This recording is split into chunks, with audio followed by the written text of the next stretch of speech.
Welcome everyone again, Miriam, Jerry. We have Baruch here with us today. And today we're going to look at a new book, the second book of the Bible, of the Torah. It's called Shemot. It means names.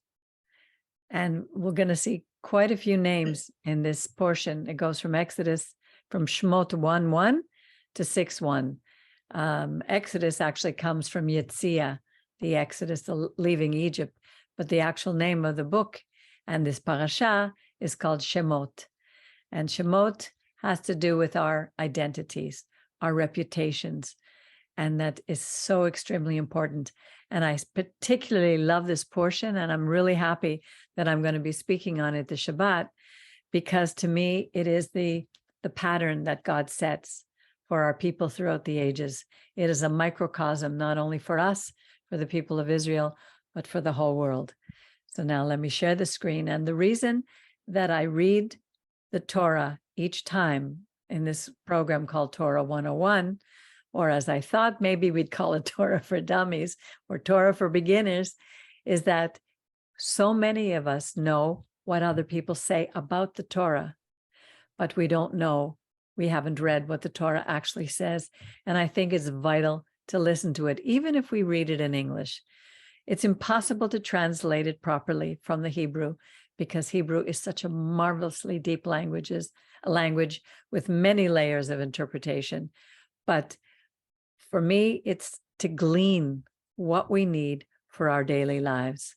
So let me share the screen and I will begin to read it. Now, these are the names of the sons of Israel who came into Egypt with Jacob. Every man came to his house with his household.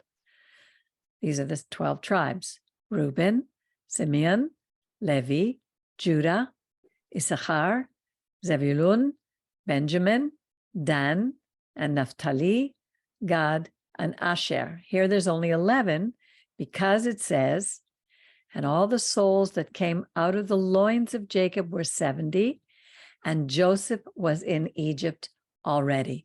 So he made up the 12 tribes. Later, when we remember that Jacob put the hand on Joseph's children's heads and made them 2 tribes. So actually there aren't 12 tribes, there are 13 tribes. And here it says the souls that came out of the loins of Jacob were 70. 70 in Hebrew represents the nations. So all nations, there were many nations, not only what we know as Jews today. And Joseph died, and all his brethren, and all that generation. And the children of Israel were fruitful, and increased, and multiplied, and waxed exceedingly mighty, and the land was filled with them. Now there arose a new king who did not know Joseph. It's not that he didn't know him. The Hebrew word for know is yodea, but it's not, the idea is he didn't want to know what Joseph did, because the last Pharaoh were from the Hyksos. They were foreigners. So bringing in new foreigners was no problem. This Pharaoh was full Egyptian and wanted everything to be Egyptian. And he said to his people, behold, the people of the children of Israel are too many and too mighty for us. Come, let us deal wisely with them, lest they multiply. And it comes to pass that when there befalls us any war, they also may join themselves to our enemies and fight against us and get them up out of the land. Therefore, they did set over them taskmasters to afflict them with their burdens. And they built for Pharaoh the storehouses, Pitom and Ramses. This has happened over and over in the history of our people, where we go to a foreign country, we become wealthy, we multiply, we get into powerful positions, and then our enemies rise against us out of jealousy. The more they afflicted them, the more they multiplied, and the more they spread abroad. And they were afraid of the children of Israel. And the Egyptians made the children of Israel to serve with rigor. They made their lives bitter with hard service in mortar and brick, and in all manner of service in the field, in all their service wherein they made them serve with rigor. It reminds me of the Holocaust, where the Jews had to serve in the factories of Hitler to build their war machine. And the king of Egypt spoke to the Hebrew midwives. It's actually spoke to the midwives of the Hebrews, of whom one was named Shifra and the other was Pua. And he said, when you do the office of a midwife to the Hebrew women, you shall look upon the birth stool. If it be a son, you shall kill him. If it be a daughter, then she shall live. This is a part that Baruch loves, because here what it's showing us is that if it's a son, that he would be dead, because it's through the father, through the men, come the inheritance, come the next generation, not through the women. You can show this to your friends, Baruch, when they're asking. Exodus 1, verse 16. But the midwives feared God and did not as the king of Egypt commanded them, but saved the men children. So we see here the Gentile midwives feared God. It's not only Jews who feared God or the Israelites, but there are others who feared God. And we read that right from Adam and Eve. And the king of Egypt called for the midwives and said to them, why have you done this thing and saved the men children alive? And the midwives said to Pharaoh, because the Hebrew women are not like the Egyptian women, for they are lively and are delivered as soon as the midwife comes to them. And God dealt well with the midwives, and the people multiplied and waxed very mightily. So we see when we're faithful to God, he takes care of us. He blesses us. Peggy? Yes. Just one thing. I thought the midwives were Jewish. It's not according to this. I know it says here, it says the office of a midwife to the Hebrew women. So we don't know. My thought is that they are Gentiles, they are Egyptians, because then again, it says that they were God-fearers. Why would they say that if they were Hebrews? Where does it say they were God? Here, because they feared God. Oh, yes. Okay. But the midwives feared God. Right. Okay. I guess if they were Jewish, you would. It wouldn't say that. Yeah, you have to really read between the lines when you're reading the Torah. It doesn't spell everything out like we would want. We have to read what it's saying. And because they weren't slaves, they were midwives. They had a job. The Hebrew women are not like the Egyptian women. They knew. They're lively. So, and then it says, and it came to pass, because the midwives fear God, that he made them houses. And Pharaoh ordered all his people, saying, every son that is born you shall cast into the river, and every daughter you shall save alive. For me, what he's doing, remember midah keneged midah, measure for measure? What he's doing here is sealing his future, because at the end, we will read how the firstborn sons of the Egyptians were killed in the end. Oh, excuse me. And there went a man from the house of Levi and took a wife, a daughter of Levi. And the woman conceived and bore a son. And when she saw that he was a good child, a handsome child, she hid him for 3 months. She was afraid. She knew he was a special child. Something inside her just knew that. And when she could no longer hide him, she took him and she made an ark. This is the only place beside the ark of Noah that will see this word teva. Here it's teva.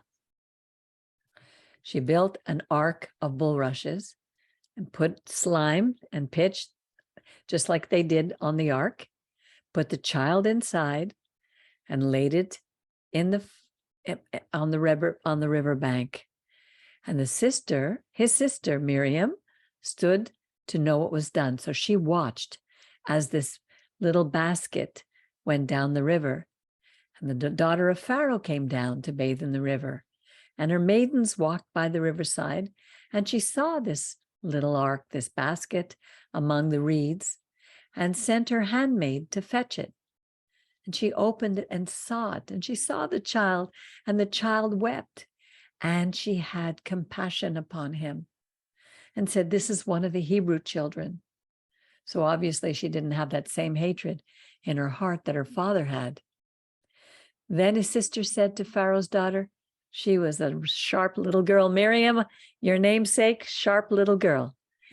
Shall I go and call a nurse from the Hebrew women so that she may nurse the child for you?"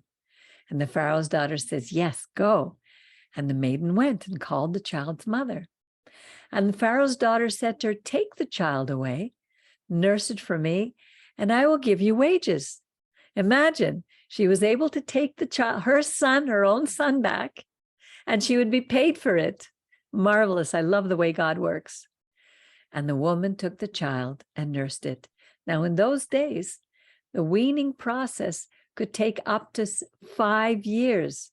And one of the reasons I know is not only from the records that have been written, but my ex-husband was from Egypt and his mother nursed him till he was 5 years old. So I know that it was a custom in that country. And the Jew grew and the child grew. So, but what I was going to say is, so the psychologists say that from the ages of 1 to 6, the child has his character developed, his identity becomes very strong in him. And so this child knew just from this time when he was with his mother who he was. The child grew and she brought him to Pharaoh and he became the Pharaoh's daughter's son. She brought him to the Pharaoh's daughter and he became her son. She called his name Moshe, which means I drew him out of the water. And it came to pass in those days when Moshe was grown that he went out to his brothers and he saw their burdens and he saw an Egyptian beating a Hebrew, one of his brethren. He was 40 at this point.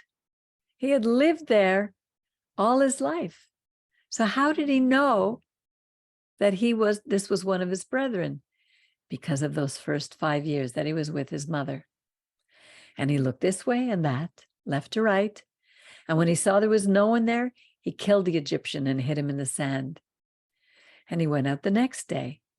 And then he saw 2 men, Hebrews, fighting together.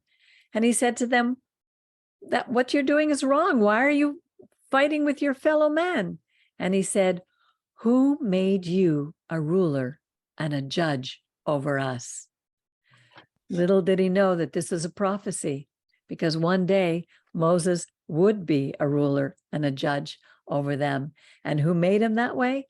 It was the Creator. "Are you thinking to kill me as you killed the Egyptian?" And Moshe was afraid and said, "Surely this thing is known." Now, when Pharaoh heard it, he sought to kill Moshe. But Moshe fled from the face of Pharaoh and he went to the land of Midian, and he sat down by a well. Now the priests of Midian had 7 daughters, and they came and they drew water, and they filled their troughs to water their father's flock. And the shepherds came and drove them away, but Moses stood up and helped them and watered their flock.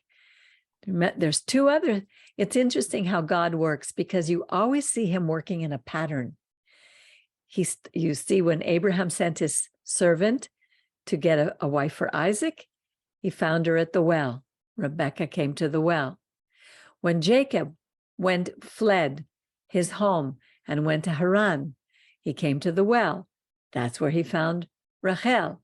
And here again, Moses comes to the well and meets his future daughter. And when they came to Reuel, His future wife, sorry, thank you. And when I have so much in my head, when they came to Reuel, which means God the shepherd, or there's a few meanings for this. To me, it also means he sees God, or we see God, Reu, their father. He said, how is it that you are come so soon today? And they said, an Egyptian delivered us out of the hands of the shepherd. Obviously, he was dressed still as an Egyptian. And moreover, he drew water for us and watered the flock. And he said to his daughters, and where is he? Why is it that you have left the man? Call him, that he may come and eat bread. Moshe was content to dwell with the man, and he gave Moses Tzipporah, his daughter. And she bore a son, and he called his name Gershom, for he said, I have been a stranger, Ger, in a strange land. It's actually Ger, there, Sham.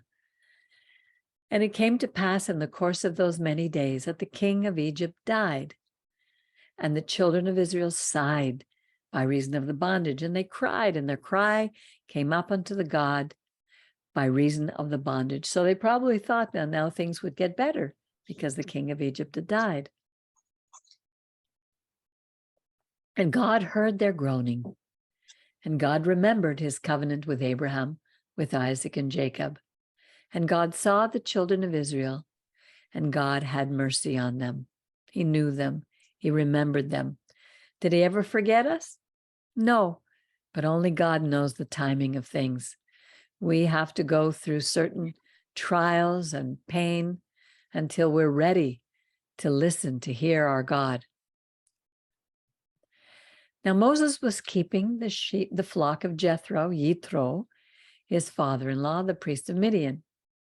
And he led the flock to the farthest end of the wilderness and came to the mountain of God, called Horeb. And the angel of the Lord appeared to him in a flame of fire out of the midst of a bush. And he looked, and behold, the bush burned with fire, and the bush was not consumed. And Moshe said, I will turn aside now and see this great sight, why the bush is not burned. So this bush is called a sene. See here, hasene, which is how we get the Mount Sinai, from the bush that didn't burn, that wasn't consumed. And when the Lord saw that he turned aside to see, God called to him out of the midst of the bush and said, Moshe, Moshe. And Moses said, Hineni, here I am. Every time I hear that word, Hineni, I think back of how many times in my life I said, Hineni, Lord, use me. And he said, do not come close. Take off your shoes, for the place that you're standing is holy ground. What does that mean? It was separated for him, for God, just like the land one day that he would give us would be kadosh, separated for him. Moreover, he said, I am the God of your father, the God of Abraham, Isaac, and Jacob. And Moses hid his face, for he was afraid to look upon God. And Yud-He Vav-He, Jehovah or Yahweh or Adonai said, I have surely seen the affliction of my people who are in Egypt, and I have heard their cry because of their taskmasters, and I know their pain. And I'm coming down to deliver them from the hand of the Egyptians. And here are promises that he's giving us, to bring them out of that land to a good land and a large land, a land flowing with milk, chalav v'devash, land of milk and honey, to the place of the Canaanite and the Hittite, the Amorite, the Perizzite, the Hivite, and the Jebusite. And we may think that, but those people, the land belonged to them. But they were all nomadic tribes. They didn't own that land. This was God's land. He had chosen it from the very beginning, and he was going to give it to the nation that he formed for his reasons. And now, behold, the cry of the children of Israel has come to me. Moreover, I have seen the oppression wherewith the Egyptians oppress them. Come now, and I will send you to Pharaoh, that you may bring forth my people, the children of Israel, out of Egypt. And Moses said to God, who am I that I should go to Pharaoh? that I should bring forth the children of Israel out of Egypt. Every one of us feels that when we receive a calling, especially one that we feel we're not up to. Who am I? And he said, God said to Moses, I will be with you for certain. And this shall be a sign for you that I have sent you. When you have brought forth the people out of Egypt, you shall serve God on this mountain. And Moses said to God, but when I come to the children of Israel and say to them, the God of your fathers has sent me to you, they shall say, what's his name? What shall I say to them? And God said to Moses, Echyeh Asher Echyeh, I am that I am. And he said, thus shall you say to the children of Israel, I am, Echyeh, has sent me to you. How do we understand that? How is it possible to understand the very nature of God? He is who he is. He's inexplicable. And it's like trying to explain to an ant who we are as a human being. Totally impossible. It's a different realm. And God said, moreover, to Moshe, this is what you're going to say to the children of Israel. Adonai, the Lord, the God of your fathers, the God of Abraham, Isaac, and Jacob, has sent me to you. And this is my name forever. Here we come, name, Shemot, forever, leolam va'ed. And this is my memorial unto all the generations. Go, gather the elders of Israel together and say to them, the Lord, the God of your fathers, the God of Abraham, Isaac, and Jacob, has appeared to me, saying, I have remembered you. Indeed, surely I remembered you, and seen what has been done to you in Egypt.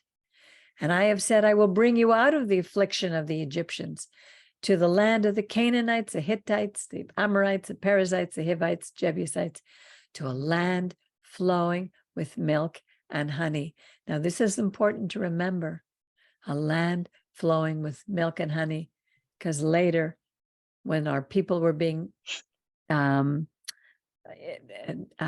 complaining and fetching, they would say, we need to go back to Egypt, the land flowing of milk and honey, a direct affront to our Creator. And they shall listen to that your voice. And you shall come, you and the elders of Israel, to the king of Egypt, and you shall say to him, the Lord, the God of the Hebrews, has met us. Remember, the king of Egypt believed he was God. So who is this God who's come to tell me? Now let us go, we beg you, 3 days' journey into the wilderness that we may sacrifice to the Lord our God. This is what God is telling him to tell Pharaoh. And I know that the king of Egypt will not let you go except by a mighty hand. And this is so prophetic, because in the end of times, when all the world who is like the king of Egypt will not admit that his people have suffered and that they've come upon us with all the nations will come together, they will know who he is when God puts forth his mighty hand. And I will put forth my hand and smite Egypt with all my wonders, niflaot, which he has done time and time again throughout our history, and which I'll do in the midst of you. And after that, he will let you go. And I will give this people favor in the sight of the Egyptians. And it shall come to pass that when you go, you shall not go empty. But every woman shall ask of her neighbor, and of she who lives in her house, jewels, silver, jewels of gold, clothing, and you shall put them upon your sons and upon your daughters, and thus you shall despoil the Egyptians. So this is what was going to happen. We would not leave empty-handed, and God would put that on the heart of the Egyptians.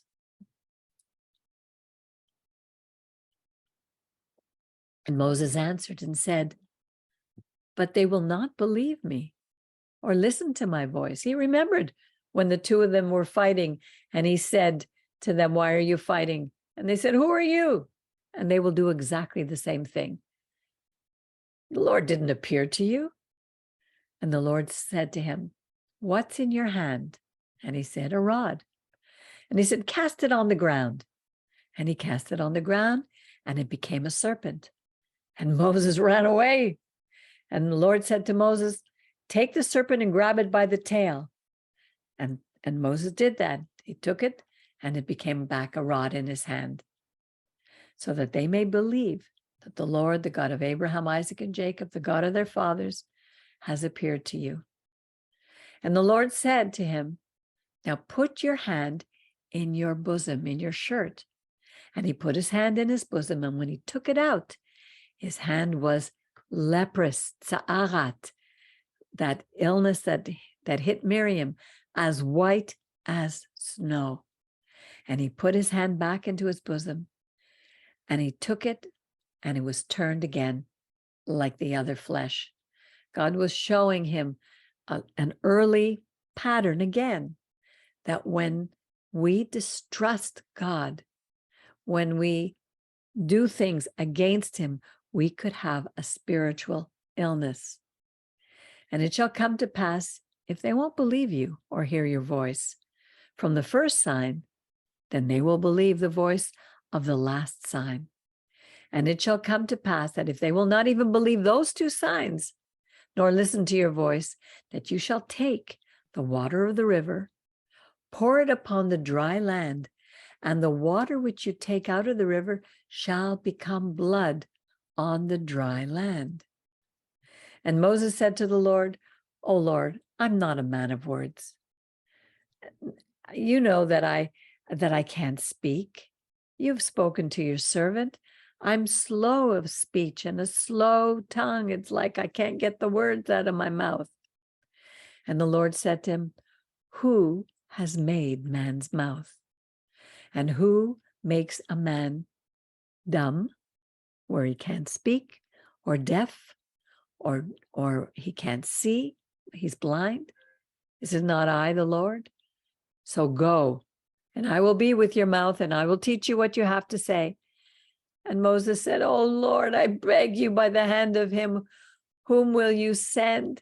And God got upset at Moses at this point, and he said, there's your brother Aaron, he's the Levite. I know he speaks well. He wouldn't let Moses 1 inch to get out of what he was calling him to do. And how many of us squirm when we're asked to do something? And yet it seems like here that, had Moses been more receptive, or didn't mention that he's slow of speech or whatever, he would have let Moses go. Exactly. God was being gracious, because he was angry, and then he said, well, there's Aaron, your brother. Exactly. I know. So even in our faults, in our own lives, God is not merciless. He knows we're just human, and he makes another road that's easier maybe. Exactly. When he has a job for us, he will help us in any way that he possibly can. All he needs is for us to be available. Say yes. And we may squirm, and we may try to get out of it. And you shall, Brian, were you wanting to say something? The people that say you're Jewish from your mother, because they said that they were raped by other nations. Yeah. But Egypt got rid of us by killing the boys, not exactly. women. Exactly. Yeah. When you know who the father is, when you know who the mother is, both of them are right. But to eliminate a whole group of people because they don't know who the father is just wrong. It's taking away from what the Torah says. And also the babies who don't want a baby. There's people out there who can't have a baby. Give the baby to these people. Exactly. And you shall speak to him and put the words in his mouth, and I will be with your mouth and with his mouth, and will teach you what you shall do. And he shall be your spokesman to the people, and it shall come to pass that he shall be to you a mouth, and you shall be to him in God's stead. So he was like a messenger, an ambassador. And that's what we are. when we speak in God's name, we are in God's stead. It doesn't make us God. When they say that Yeshua became God, he was not. He was in God's stead. He did exactly the same as Moshe did. He was a messenger. And you shall take in your hand this rod, wherewith you shall do the signs. And Moses went and returned to Yitro, his father-in-law, and said to him, let me go, I beg you. Return to my brothers who are in Egypt. You see the honor that he held his father-in-law in. He didn't just say, I heard from God, I'm going. He went to his father-in-law. He'd been with him. He had a wife. He had children. He had lived with his father-in-law now 40 years in the desert. He had learned what it was like to live in the desert. He learned what it was like in the first 40 years to be in the palace. And God uses the experiences that we've had in our lives for what he wants us to do. So he went to his father-in-law, who would play a big role in his life a little later on. And he says, let me return to my brothers who are in Egypt and see whether they're still alive. And Yitro said to Moses, go in peace. Remember, he had left everyone there. All the Jews were still slaves in Egypt. They were still there.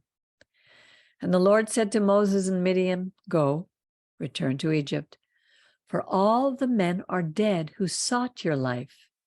Remember, it was the son now who he grew up with, who was now the next Pharaoh.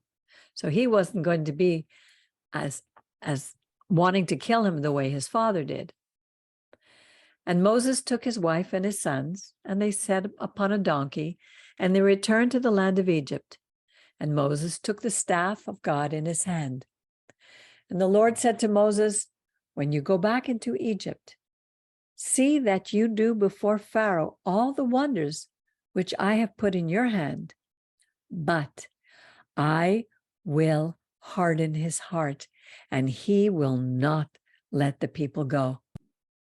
So he knew in advance, he knew the heart of Pharaoh. And because Pharaoh was so proud, his heart would be hardened. And you shall say to... Hello? Go ahead. Yes, sorry. Sometimes, I remember I wrestled over that. Like, what does that mean if he hardens his heart? Doesn't he have free will? And I think it means he continued what Pharaoh's position or makeup already was. He didn't give him a hardened heart. Right. He allowed him to continue in his ways. He knew his heart. Right. And you shall say to Pharaoh, this is what God says, Adonai, Yud He Vav He, Israel is my son, my firstborn.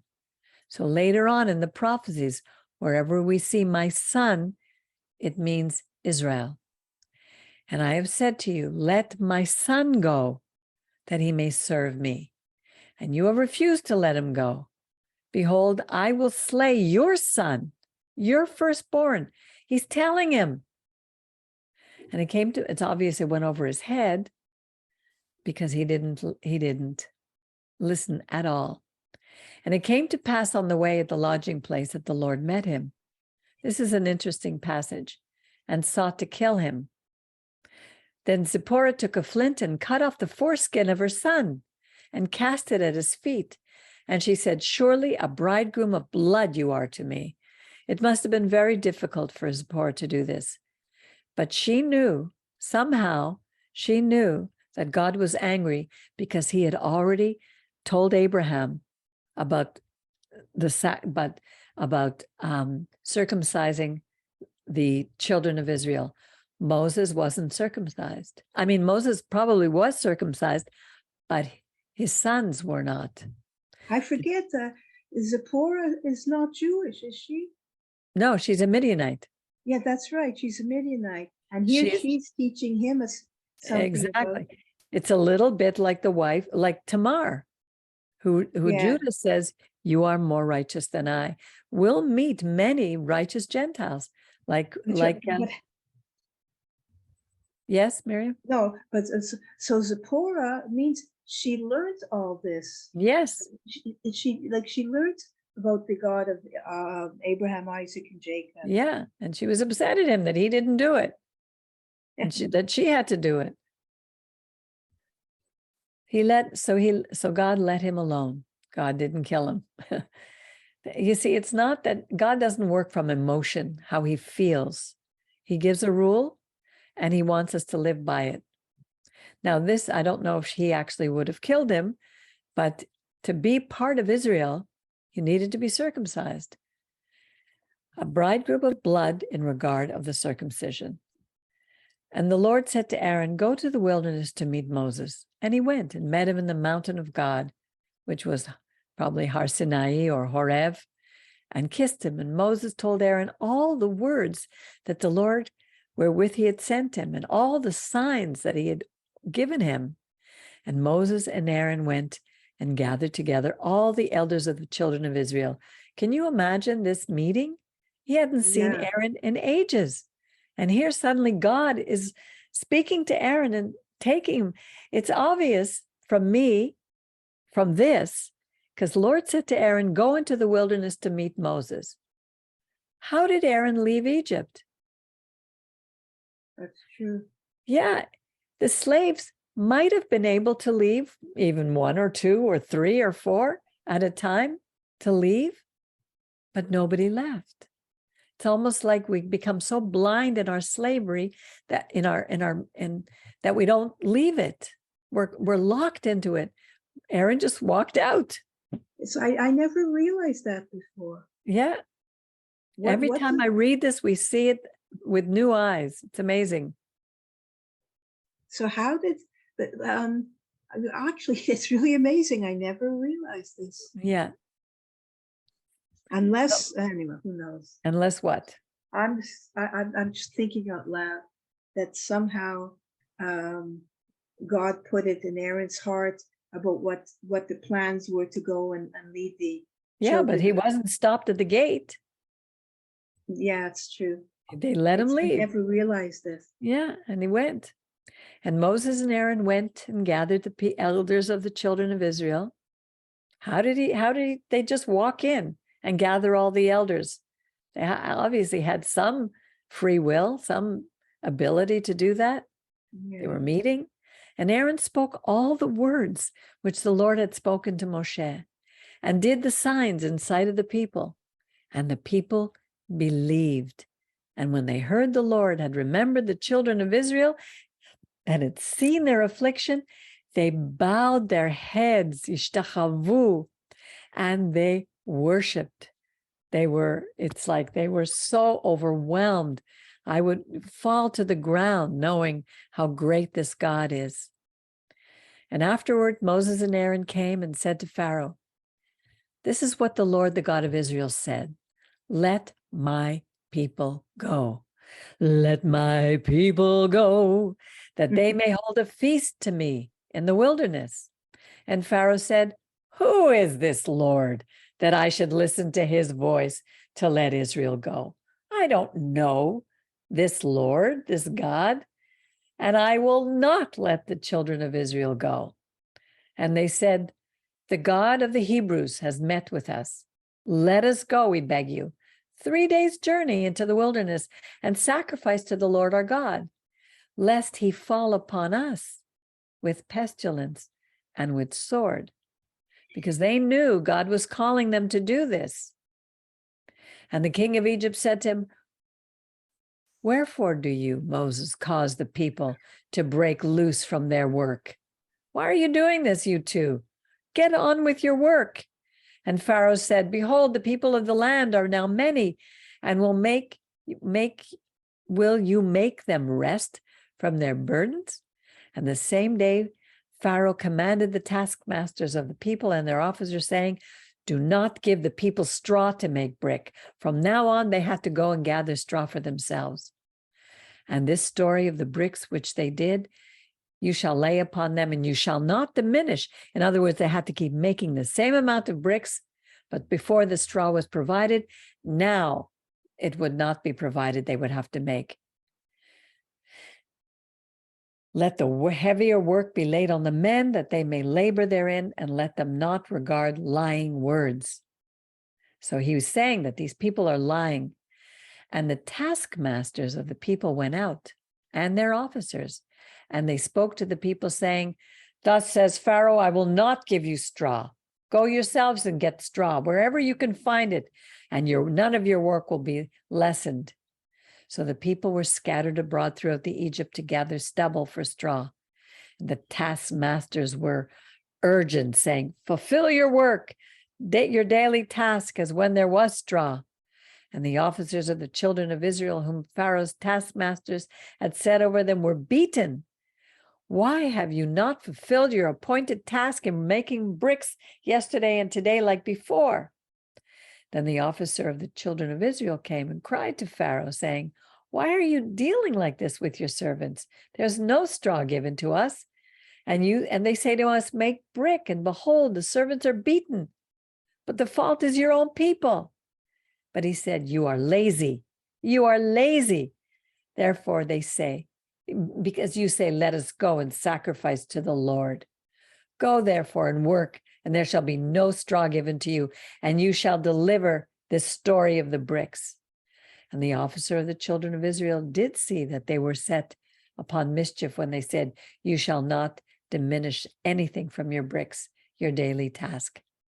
And they met Moses and Aaron, who stood in the way, and they came forth from Pharaoh, and they said to them, "The Lord look upon you and judge, because you have made our Savior to be abhorred in the eyes of Pharaoh and in the eyes of his servant, to put a sword in their hand to kill us." And Moses returned to the Lord and said, "Lord, what are you doing to me? Why did you deal so ill with these people? What did you send me here for? Since I came to Pharaoh to speak in your name, and he has dealt ill with this people, and you haven't delivered your people at all?" "Oh, this was just the beginning, Moses, wait." And the Lord said to Moses, "Now you will see what I will do to Pharaoh, for by a strong hand shall he let them go, and by a strong hand shall he drive them out of his land." And that's the end of this portion. And so we read, Miriam, can we see you again? Good. I'm here. Let there be light. So there's a lot that we got out of this. Anything new that you saw, Jerry, that you hadn't seen before? You're on mute. I'm sure you're saying something good, but we can't hear you. Oh, I'm sure, yeah. Well, there's always new things. You never remember everything. There's always other little nuances and stuff that we pick up, and new depths and new insight each time. Each time you do something like this, you go a little deeper with another idea, and you glean more.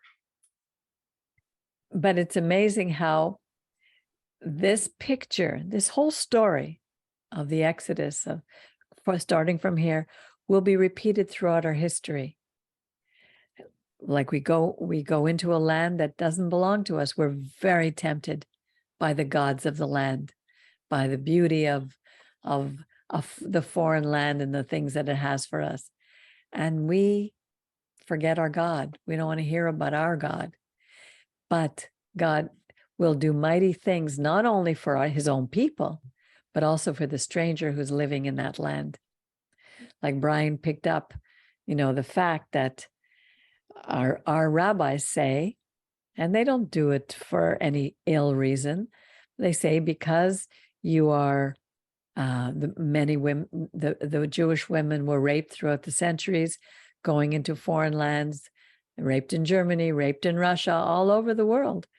They couldn't be sure who the father was.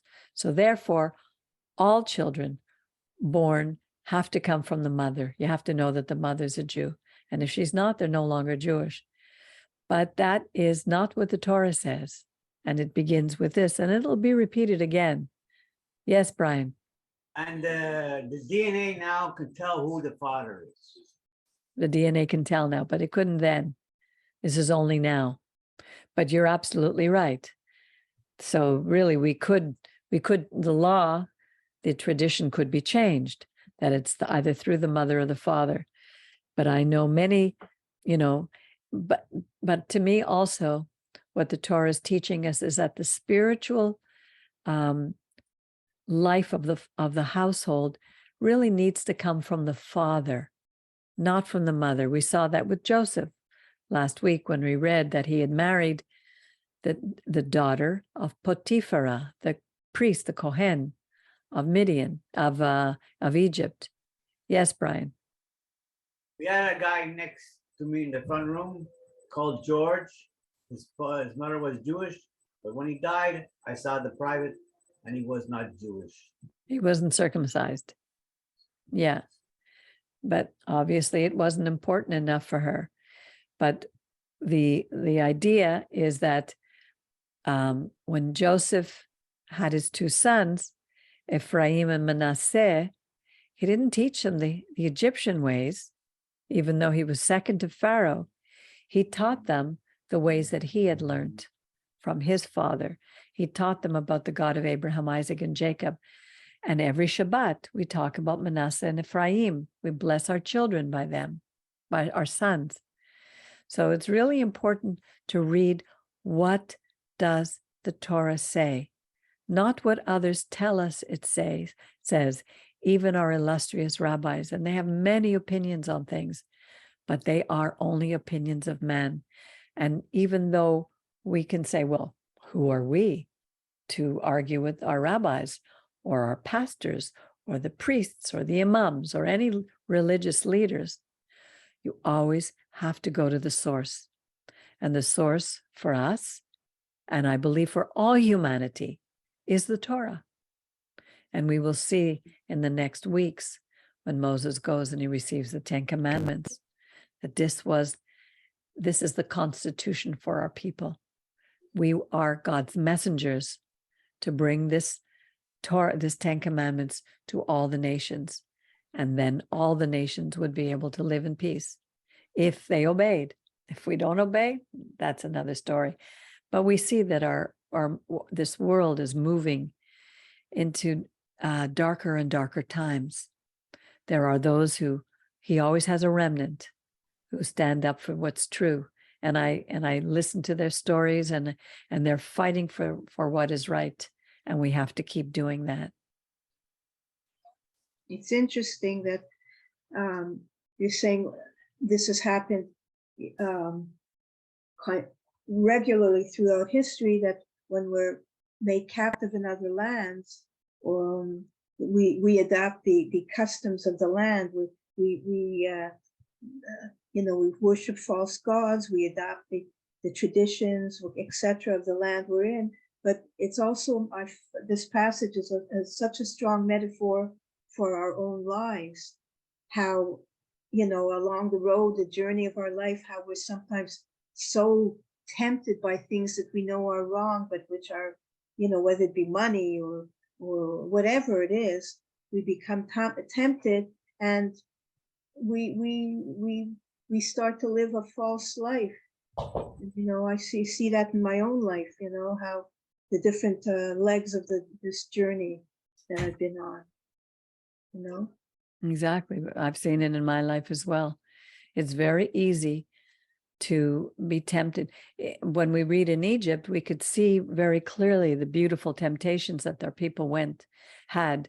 I mean, the huge temples to the gods, the gold, the fancy priests. And, it reminds me of, as I was watching a little bit of the funeral of the Pope, and you see the men who work at who serve in Rome with their big robes and their high hats that almost look like the Ku Klux Klan, the pomp and the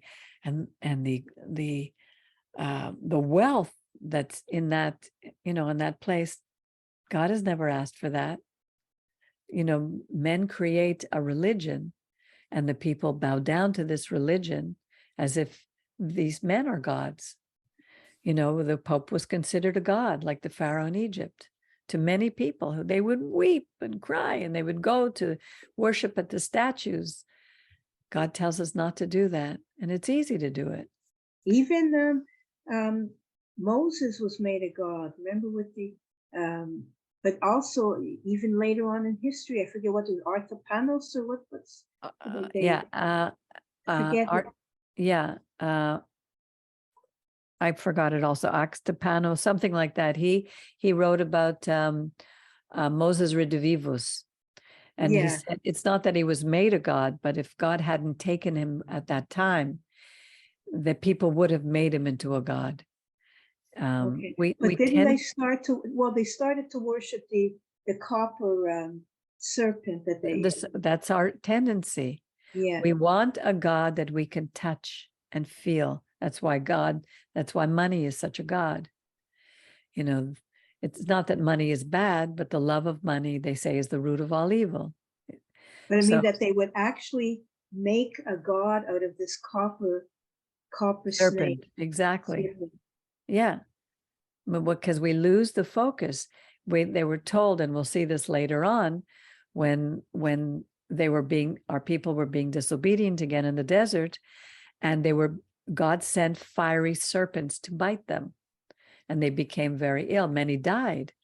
And God told Moses to put the serpent on a pole, and whoever looked up would be healed. So the whole idea is when they look up and they think that the serpent is a god, they think they'll be healed by the serpent. But it's not that. It's the obedience. Whoever looked up, whoever was obedient to the order to look up would be healed by God. They did the same thing with Yeshua. They put him on a cross and they said, whoever looks up and to him will be saved. The same story. It's just a different picture. Has nothing to do with the truth. When the last plague, God told Moses, have them take a little innocent lamb, put it on the blood on the doorposts, and whoever does that, the angel of death will not take the life of the firstborn male. It had nothing to do with the blood. It had to do with the obedience for those who put the blood. It's always God is calling us to be obedient, whether we understand it or not, whether we believe it or not. They didn't, the Jews who put the blood on the doorpost didn't go in and say, I repent of my sins, help me. They just went in and they obeyed, and God saved their firstborn son. If it was a daughter, they would have died. They would have lived. It was a firstborn son because Pharaoh killed the firstborn sons, the sons of Israel. And it's midah keneged midah, measure for measure. God is showing us we need to be obedient and we will get what we give. These are principles that will last us forever. The times change, but the moral principles remain the same. Nu? Vus? So thank you again. Our time is up. I don't want to make it go too long because the recording becomes too long. Yes, Jerry. Yep. I wanted to mention something. With the possible reawakening of the Jewish people, we may have hundreds of millions of Jewish people may come forth that were hiding in certain countries. They were persecuted, etc.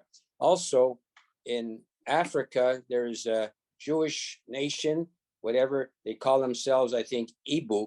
They're over 20 million, and they take the heritage from the father, to the best of my knowledge. Yes. And the last little point here, money.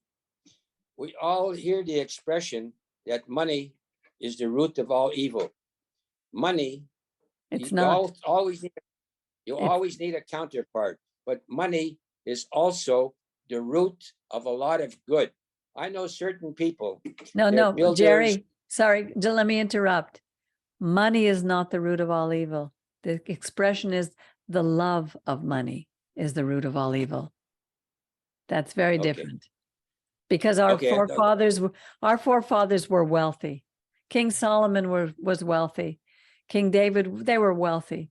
Wealth has nothing to do there. I know people who are wealthy, who are righteous people, good people, who help others, who have the love of God in them, Torah observant.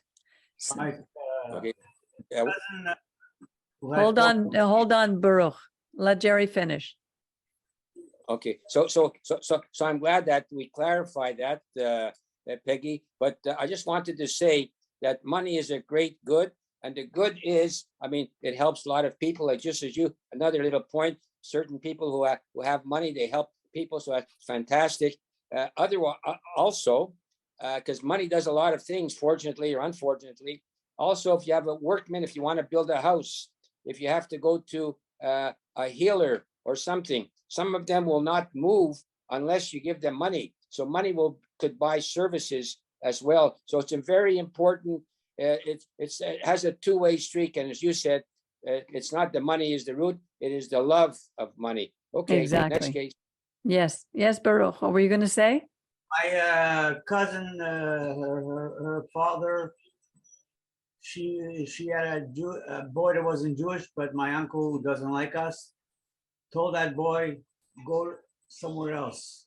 She doesn't realize, because she found the guy that was the only boy left, herdsman. She has her sons are Jewish. Okay. Married, non-Jews, and they think their sons are going to be not Jewish. They don't Okay. realize sons are Well, Jewish. Baruch, there's no doubt that you're Jewish. I also have another cousin. The first son, the oldest son, got boys. Yeah. The second one, who still lives in Montreal, he was a dentist. He had girls, and You're I frozen, guy. look for Jewish boys. Yeah. Him will be disappeared because only through the older son the name continues. Exactly. Through the son, the names continue. So names are important. Our name is important. It means our reputation. The name of God is important. And over time, his name, Echye Asher Echye, I am that I am, he would show who he is by the things that he does, by his mercy, his compassion, the action. He's a God of action. He's a God that's all wise, all knowing. He's with us everywhere. He knows everything about us. He knows what we're going to say before we say it. He is everything that we truly need. So with all that, I thank you all again for being with us tonight. And I hope that we can be a blessing. You know, I forgot, Jerry, we used to end with the Yivarechecha. I don't know if you still have it, but if you don't have it today, let's prepare it. And let's do it again next week, because I really enjoy that when you'd give us the Aaronic blessing, especially now that we're going to be seeing more from Aaron. So good night, everybody. Have a wonderful evening, and we'll see you on Shabbat. God bless you. Take care.